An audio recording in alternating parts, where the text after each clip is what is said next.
Hello students, good morning. કેમ છો બધા? અભ્યાસ રાખો, બધા મજામાં હશો. હવે લાસ્ટ ટાઈમ આપણે એક અને વ્યાપ પર આધારિત કેટલાક સમ્સ જોયા હતા. હવે આજે આપણે જે નેક્સ્ટ છે તેના પર જઈ રહ્યા છીએ. અને નેક્સ્ટ સમ છે આપણો ઉદાહરણ નંબર 9. શું કીધું છે રકમમાં? સાબિત કરો કે વિધેય f from r to r જ્યાં fx બરાબર 2x એક અને વ્યાપ્ત છે. સિમ્પલ, આમાં પણ સાબિત જ કરવા કીધું છે. એનો મતલબ કે 50% કામ આપણું ઈઝી થઈ ગયું. ચાલો તો હવે અને આપણે સ્ટાર્ટ કરીએ. તો આન્સર સૌ પ્રથમ આપણને જે વિધેય આપ્યું છે તે અહીં મેન્શન કરી દે, લખી દઈએ. અહીં f from r to r જ્યાં fx બરાબર 2x આપેલ વિધેય છે. ચાલો તો જે રકમમાં વિધેય આપ્યું છે તે હું અહીં દર્શાવી દીધું. ચલો હું ટાઇટલ આપું છું. કોના માટે? તો સૌ પ્રથમ હું ટાઇટલ આપીશ એક માટે. ચાલો તો એક માટે હવે જોઈ લઈએ. હવે આપણે 1 by 1 આમાંથી r માંથી વેલ્યુ આમાં મૂકી દઈએ. સૌ પ્રથમ 1 મૂકીએ તો મને 2 મળશે. 2 મૂકીશ તો 4 મળશે. 3 મૂકીશ તો 6 મળશે. તે પ્રમાણે તમે r માંથી કોઈ પણ વેલ્યુ મૂકશો તો તમને જે આન્સર મળશે તે કેવું મળશે? યુનિક જ મળશે. એટલે કે એકવાર જે તમારો આન્સર આવી જશે તે પાછું ફરી રિપીટ નહીં થશે. એનો મીનિંગ શું થાય? જે એક માટેની કન્ડિશન છે, જે શરત છે એક માટેની, તેનું અહીં સમાધાન થાય છે. તો આપણે ફાઇનલ કન્ક્લુઝન એવું કહી શકીએ કે આપેલ વિધેય એ એક છે. અને રકમમાં તમને આન્સર આપી દીધો છે સ્ટુડન્ટ્સ. તો આપણે જસ્ટ એને આપણા જે પ્રમાણે સાબિત કરતા છે તે પ્રમાણે કરવાનું રહેશે. ચાલો તો for all x1, x2 belongs to capital R કયો? તો કે પ્રદેશ માટે f of x1 બરાબર f of x2 આપણે લઈ લીધું. that implies 2x1 બરાબર 2x2 that implies x1 બરાબર x2, કારણ કે 2 બંને બાદથી કેન્સલ. ચાલો therefore f of x1 બરાબર f of x2 that implies x1 બરાબર x2 હોવાથી તમારો f એ એક વિધેય છે. હવે સેકન્ડ, હવે આપણે ટાઇટલ આપી દઈએ તો કે વ્યાપ્ત માટે. ચાલો તો રકમમાં તમને કીધેલું છે કે વ્યાપ્ત આવશે જ. તો વ્યાપ્ત આવશે તો આપણે, તમને ખ્યાલ હોય તો આપણે એક સમય એવો કરેલો કે જે આપણે વ્યાપ્ત આવે તે પ્રમાણે આપણે કર્યું હતું. બાકી જે વ્યાપ્ત નહીં આવે તેમાં ખાલી આપણે એક જ લાઈન લખતા હતા. પણ જેમાં વ્યાપ્ત આવશે તે આખું આપણે પ્રોપર ગણીશું. કઈ રીતે? તો સૌ પ્રથમ આપણે ધારી લઈએ. ધારો કે y belongs to r એટલે કોનો? તો કે સહપ્રદેશ માટે શું લઈ લઈએ? fx બરાબર y that implies 2x બરાબર y that implies y બરાબર શું આવશે? તો કે x બરાબર શું આવશે તમારું? y by 2. તો આ તમને x ની વેલ્યુ મળી. તમારી ડેફિનેશન શું કહે કે કોઈક y belongs to r માટે, એટલે પ્રત્યેક y belongs to r માટે એવો કોઈ x belongs to r મળે. એટલે કે આપણે આ y belongs to r લઈ લીધું પ્રત્યેક, બરાબર? એટલે એક y આપણે લઈ લીધું. એના માટે x એવો મળે કે જેથી, એટલે આપણે આને x આ મળે કે જેથી fx બરાબર y થાય. હવે આ જે x મળ્યો તેને હવે આપણે શું કરીશું? તો આપણા fx માં મૂકી દઈએ. હવે fx બરાબર f of શું છે? x ની વેલ્યુ y by 2 છે. તો હવે તમારી પાસે fx બરાબર 2x આપેલું છે. તો f of y by 2 બરાબર શું થશે? તો જ્યાં x દેખાય ત્યાં તમારે y by 2 મૂકી દેવાનું છે. તો એ વેલ્યુ આપણે મૂકી દઈએ. તો 2 into y by 2. હવે તમે જોઈ શકો છો શું છે? તો કે 2 કેન્સલ થાય છે. એનો મતલબ કે તમને શું મળશે? અહીં y મળશે. ધેરફોર fx બરાબર y. શું કે વ્યાખ્યા અહીંયા આપણી સમાધાન થઈ ગઈ. ફરી એકવાર જો મેં બોલું છું કે પ્રત્યેક y બિલોંગ્સ ટુ r માટે કોઈક x બિલોંગ્સ ટુ r, કોઈક x બિલોંગ્સ ટુ r એવું મળે કે જેથી fx બરાબર y થાય છે. એટલે આપણે શું કર્યું કે પ્રત્યેક y બિલોંગ્સ ટુ r માટે શું કર્યું તો આપણે x ની વેલ્યુ શોધી કાઢી. હવે એ જ x ની વેલ્યુ આપણે શું કરી તો કે આપણે fx માં મૂકી દીધી, એટલે કે જ્યાં x છે ત્યાં y/2 મૂક્યું. હવે એને આપણે આપણા વિધેય સાથે સરખામણી કરીએ તો 2 × y/2 લખાય, 2 2 કેન્સલ થાય એટલે fx બરાબર y આવી જશે. જે શું છે ધેરફોર અહીંયા આપણે શું કરવાનું છે લાસ્ટમાં ખાલી વ્યાખ્યા લખવાનું છે. આમ પ્રત્યેક y બિલોંગ્સ ટુ r સહપ્રદેશ માટે એવો કોઈક x બિલોંગ્સ ટુ r પ્રદેશ મળે છે કે જેથી fx બરાબર y શું છે થાય છે. કારણ કે આપણે હમણાં જ જોયું છે આપણે કન્ડિશનનું સમાધાન થઈ ગયું. ધેરફોર f એ વ્યાપ્ત વિધેય છે. ફાઇનલ આન્સર ધેરફોર f એ એકક અને વ્યાપ્ત વિધેય છે. શું સાબિત કરવા કીધું જોઈ લીધું? સમજ પડી ગઈ સ્ટુડન્ટ્સ? તો આ પ્રમાણે તમારે કરવાનું રહેશે. જો વ્યાપ્ત કીધેલું હોય તો તમારે વ્યાપ્ત આ રીતે એને સાબિત કરવાનું રહેશે, અને વ્યાપ્ત નહીં હોય તેમાં તો તમને ખ્યાલ જ છે કે આપણે ખાલી એક જ લાઈન લખતા છે, સિંગલ લાઈન. કઈ લાઈન લખતા છે તો જે સભ્ય નથી આવતા, આપણા સહપ્રદેશના ઘણા સભ્યો નથી આવતા, તેમાંથી કોઈ એક સભ્યને આપણે અહીંયા વાયના સ્થાન પર આપણે લઈ લેતા છે અને તે પ્રમાણે આપણે દર્શાવી દેતા છે. સમજ પડી ગઈ? તો આ થઈ ગયું તમારું એકક માટે અને આ થઈ ગયું તમારું વ્યાપ્ત માટે. જો કે આન્સર તમને ક્વેશ્ચનમાં આપી દીધું હતું, આપણે શું કર્યું જસ્ટ આપણે જે પ્રમાણે સોલ્વ કરીએ છીએ તે મેનરમાં આપણે સોલ્વ કરી દીધું. જોઈ લો.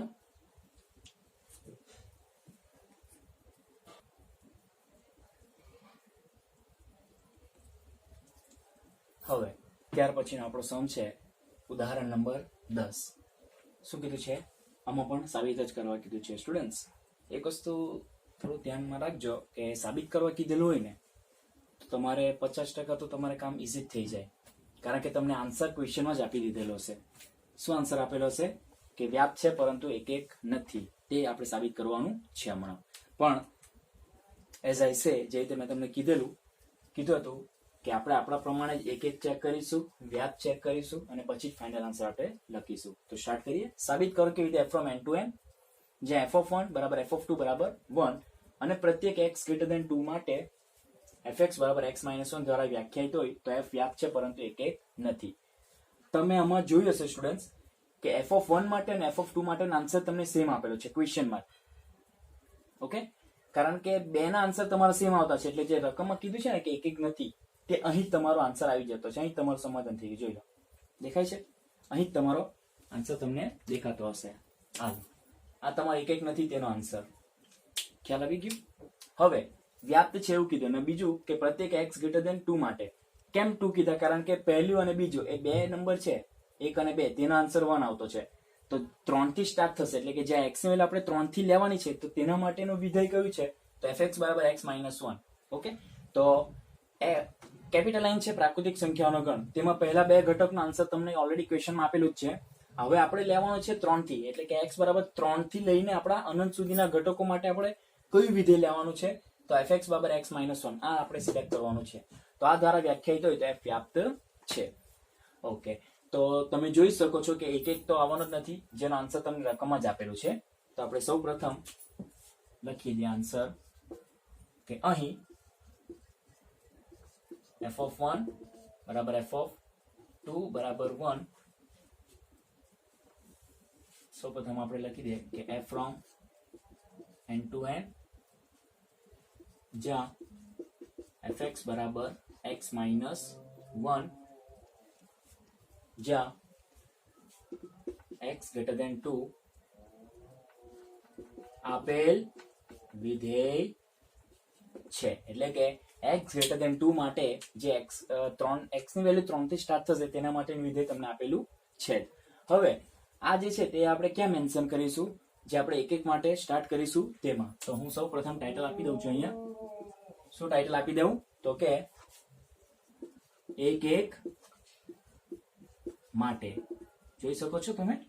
ચાલો તો એક એક માટે અહીં શું દેખાય છે તો કે f(1) બરાબર 1 અને f(2) બરાબર પણ 1 જ આપેલું છે. Therefore f(1) is equals to f(2), પરંતુ 1 is not equals to 2 હોવાથી, અથવા તો તમે શું લખી દો, x1 is not equals to x2 હોવાથી તમારો f એ એક વિધેય નથી. સમજ પડી ગઈ? આ બે વેલ્યુ એટલે મીન્સ કે આપણે આપણા પ્રમાણે સાબિત કરી દીધું. ચાલો તો એક તો નહીં આવશે, હવે આપણે વ્યાપ્ત આવશે તેની વાત કરી લઈએ. તો ટાઇટલ આપી દઈએ વ્યાપ્ત માટે. ચાલો તો વ્યાપ્ત માટે તમને વાત કરી તેમ આપણે ધારી લઈએ. ધારો કે y belongs to capital N સહપ્રદેશ જ્યાં y is not equals to 1 માટે. આ કેમ લખ્યું સ્ટુડન્ટ્સ? કોઈ મને કહેશે? એનું રીઝન કે 1 જે વેલ્યુ છે, 1 જે આઉટપુટ આવે તે ઓલરેડી તમારે ખાલી બે માટે જ છે. કયા માટે? તો કે એક x બરાબર 1 અને x બરાબર 2 માટેની વેલ્યુ 1 તે ઓલરેડી ઉપર આવી જ ગઈ છે. આપણે જે લેવાના છે તે y ની વેલ્યુ ક્યાંથી લેવાની છે તો કે જે 2 આવશે ત્યાંથી સ્ટાર્ટ લેવાના છે ને. એટલે કે y બરાબર તમારા એટલે આઉટપુટમાં 2 આવે, 3 આવે, 4 આવે ત્યાંથી આપણે લેવાનું છે. એટલે અહીં આપણે y ની વેલ્યુ 1 નથી લીધી, એટલે કે y is not equal to 1 માટે. કારણ કે એનો આન્સર આપણને ઓલરેડી ક્વેશ્ચનમાં આપી દીધો છે. એટલે જ ને આપણને કીધું જ છે કે x ની વેલ્યુ તમારે 3 થી સ્ટાર્ટ કરવાની છે અને 3 તમે આમાં મૂકશો તો 3 છે એટલે તમારી વેરી ફર્સ્ટ વેલ્યુ કઈ આવશે વ્યાપ્ત માટે તો કે 2 આવશે. બરાબર? એટલે અહીં y is not equal to 1 માટે શું લઈ લઈએ તો કે fx બરાબર x minus 1 અથવા તો fx બરાબર y. that implies x minus 1 બરાબર y. that implies x બરાબર શું હશે તો કે y plus 1. ચાલો તો આ તમને અહીં x ની વેલ્યુ મળી ગઈ આપણી વ્યાખ્યા અનુસાર. પ્રત્યેક y belongs to capital N માટે એવો કોઈ કે x belongs to r આપણને મળ્યો. હવે આને આપણે શું કરવાના છે તો કે આપણા fx માં મૂકી દઈએ. હવે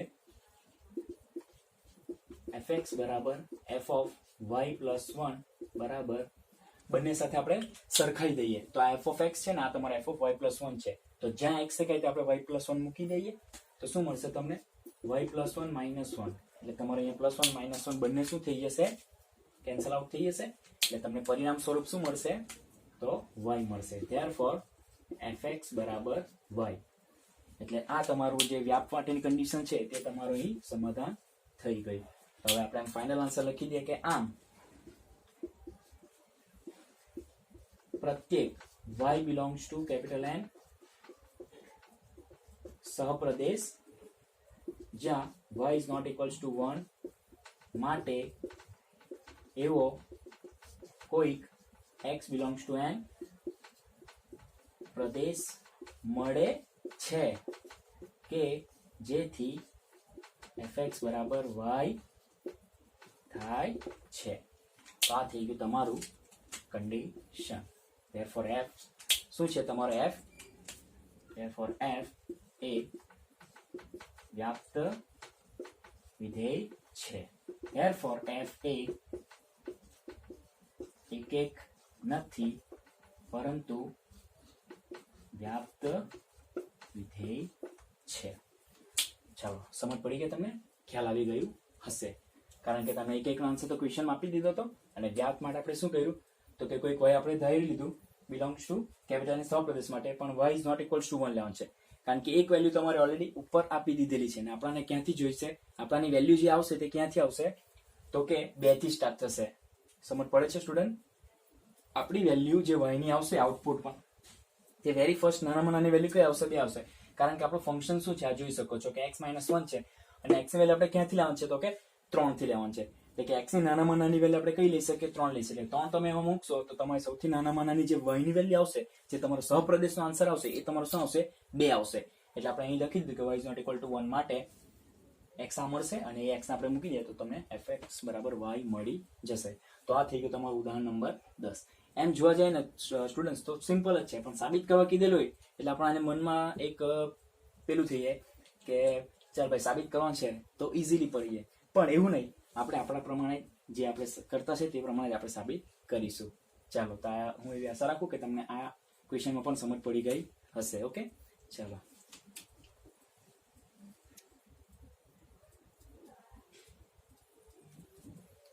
ચાલો, તો હવે આપણે નેક્સ્ટ છે આપણું ઉદાહરણ નંબર 11. હવે સ્ટુડન્ટ્સ ઉદાહરણ નંબર 11 છે ને તો આપણે ઓલરેડી કરી જ ગયા છીએ. પૂછો કઈ રીતે? તો એનો આન્સર બોર્ડ પર લખેલું જ છે, દેખાય છે. જે ઉદાહરણ નંબર 11 છે ને તે સ્વાધ્યાય 1.2 છે આપણો. તેનો જે સેકન્ડ ક્વેશ્ચન છે ને તેનો થર્ડ પ્રશ્ન છે આપણો, third. f from r to r જે fx બરાબર x² તમને આપેલો છે. એટલે ઉદાહરણ 11 અને સ્વાધ્યાય 1.2 નો બીજાનો ત્રીજો એ બંને કેવા છે? સેમ જ છે.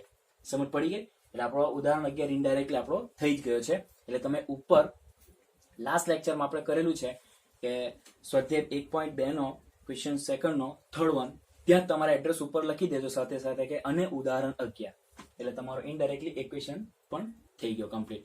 ચાલો, તો આપણે ત્યારબાદ જઈએ છીએ સ્વાધ્યાય 1.2 નો 7મો દાખલો. સ્વાધ્યાય 1.2 નો 7મો ક્વેશ્ચન. નીચે આપેલ પ્રત્યેક પ્રશ્નમાં આપેલા વિધેય એક એક છે કે નહીં, વ્યાપ્ત છે કે નહીં અથવા એક એક અને વ્યાપ્ત છે કે નહીં તે નક્કી કરો. તમારા જવાબનું સમર્થન કરો. તમને 7મા એટલે કે 1.2 નો 7મો છે તેમાં વિધેય આપેલા છે, 1 અથવા 2 કે 3 ગમે તેટલા તમને વિધેય આપેલા છે. તે વિધેય માટે તમારે શું ચેક કરવાનું છે કે એ વિધેય એક એક છે કે નથી, વ્યાપ્ત છે કે નહીં, અને બીજું કે એક એક અને વ્યાપ્ત એનો મતલબ તમને મેં વાત કરી તેમ બાયજેક્ટિવ ફંક્શન. બાયજેક્ટિવ એટલે કે એક એક અને વ્યાપ્ત બંને હોય તે. તો તે આપણે નક્કી કરવાનું છે અને આપણા જવાબ જે બી આવે તેનું આપણે સમર્થન કરવા કીધું છે તો આપણે સમર્થન બી કરી નાખીએ. ચાલો, તો સૌ પ્રથમ પહેલું જે છે તે શું છે? વિધેય આપણો f from r to r A fx બરાબર 3 - 4x દ્વારા વ્યાખ્યાયિત વિધેય છે. ચાલો, તો સૌ પ્રથમ આપણે અહીં લખી દઈએ આન્સર. અહીં f from r to r જ્યાં fx બરાબર 3 - 4x આપેલ વિધેય છે. ચાલો, તો આપણે સૌ પ્રથમ આપણે અહીં ટાઇટલ આપી દઈએ કે એક એક માટે.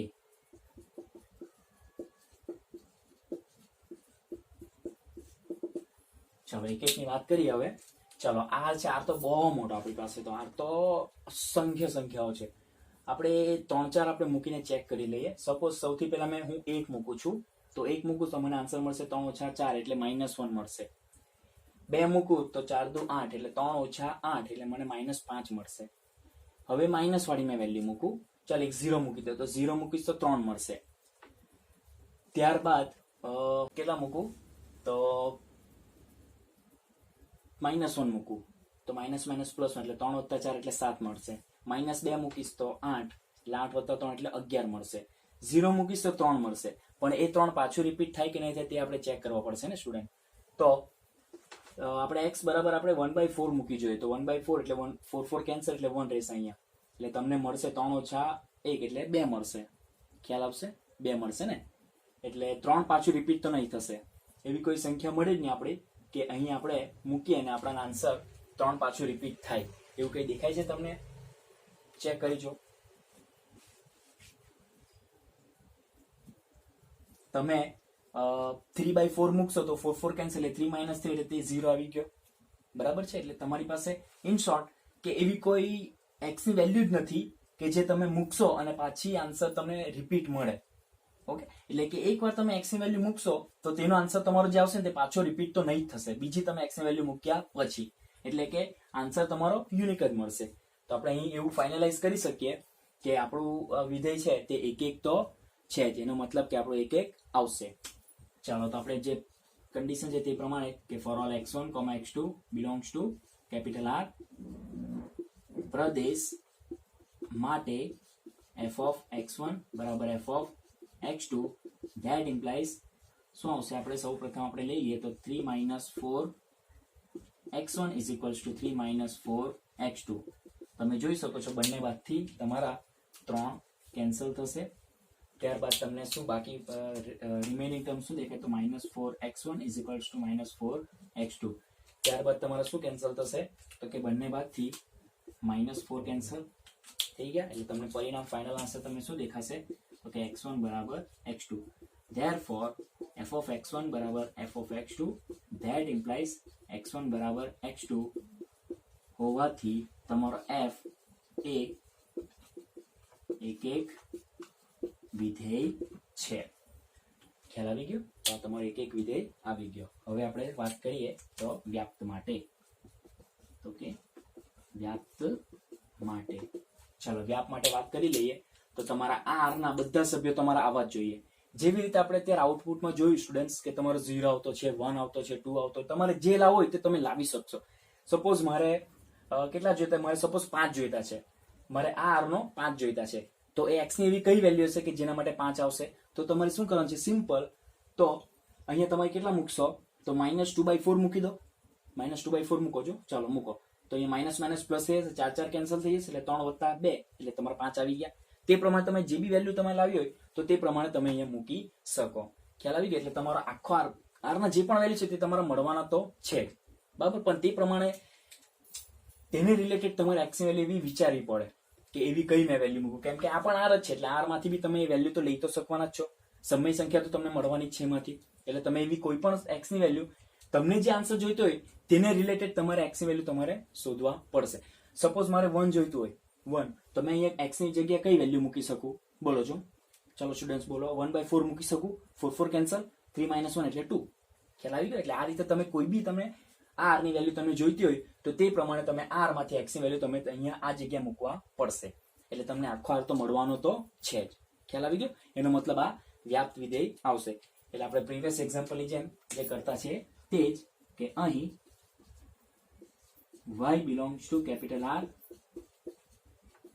સહપ્રદેશ માટે શું લઈ લઈએ તો કે fx બરાબર y. ચાલો ત્યારબાદ that implies fx ની જગ્યાએ શું મૂકી આપીએ? that implies fx ની વેલ્યુ શું છે તો કે 3 - 4x બરાબર y. that implies 3 - y બરાબર 4x. that implies x બરાબર 3 - y/4. એટલે તમને x ની વેલ્યુ મળી. કઈ રીતે મળી તે તો સાદુરૂપ તમને ખ્યાલ આવતો તો હશે જ. શું કર્યું? સૌ પ્રથમ તો આ y ના બદલી એટલે -4x ને પેલી બાજુ ને પેલી 4 ને આપણે છેદમાં લઈ લીધું. હવે આપણે શું કરવાનું છે? આપણો જે x છે તેને આપણે fx માં મૂકી દઈએ. f of 3 - y/4. that implies હવે આપણે આ fx કમ્પેર કરવાનું છે. ઓકે, આ fx ને તમારા fx સાથે એટલે જ્યાં x દેખાય તમારે ત્યાં આખી વેલ્યુ મૂકવાની છે. તો આ x દેખાય તે મૂકી દઈએ. તો 3 - 4 આ કૌંસમાં x ની જગ્યાએ શું મૂકતા છે? 3 - y/4. જોઈ શકો છો તમે. તો અહીં તમારું સૌથી પહેલા તો આ 4 4 કેન્સલ થશે, તો તમને બાકી રહેલી ટર્મ શું મળશે? તો 3 - માઇનસ છે, બહાર છે, અંદર જશે એટલે પ્લસ થઈ જશે, એટલે 3 + y. ખબર પડે છે? કાઉન્સ છે, બહાર માઇનસ છે, માઇનસ આપણે અંદર લઈએ તો માઇનસ પ્લસ થઈ જશે. એટલે અહીં પણ તમારા +3 - 3 કેન્સલ, એટલે તમને ફાઇનલ આન્સર શું મળશે? = y મળશે. Therefore fx બરાબર y તમારું આવી ગયું. ઓકે, આ તમારું શું દર્શાવે છે તો કે આ તમારા વ્યાપ્ત વિધેયની વ્યાખ્યા દર્શાવે છે. એટલે તમે અહીં ફાઇનલ આન્સર લખી શકો. આમ પ્રત્યેક y belongs to capital R સહપ્રદેશ માટે એવો કોઈક x belongs to R પ્રદેશ મળે છે કે જેથી fx બરાબર y થાય છે. એટલે આ તમારું થઈ ગયું final answer. Okay, therefore f શું થશે? અહીં લખી દેમ ફાઇનલ આન્સર. therefore f એ વ્યાપ્ત વિધેય છે. therefore f એ એકક અને વ્યાપ્ત વિધેય છે. અને બંને વિધેય હોય તેવા વિધેયને આપણે શું કહેતા છે તે પણ આન્સર આપણો આવી ગયો. therefore f એ એકક અને વ્યાપ્ત વિધેય છે. સમજ પડી ગઈ સ્ટુડન્ટ્સ? સૌથી પહેલા આપણે અહીં જોયું કે f એકક વિધેય આવી ગયું. ત્યારબાદ આપણે જોયું કે એફ એ વ્યાપ્તિદેય આવી ગયું. આ હું અંડરલાઈન કરું છું, તમે જોઈ શકો છો ગ્રીન અંડરલાઈન. આ તમારો પહેલો આન્સર, આ તમારો બીજો આન્સર ને આ તમારો ત્રીજો આન્સર. સમજ પડી? ચાલો, આઈ હોપ કે તમને ખ્યાલ આવી તો, કારણ કે આ મેથડ તો આપણે હમણાં પ્રીવિયસ એક્ઝામ્પલમાં જ જોઈ હતી, તો તમને આ ખ્યાલ તો આવી ગયું હશે, સમજ તો પડી ગઈ હશે જ. ઓકે, તો આપણું આ પ્રમાણે સમ્સ કરવાના રહેશે. જોઈ લો સ્ટુડન્ટ.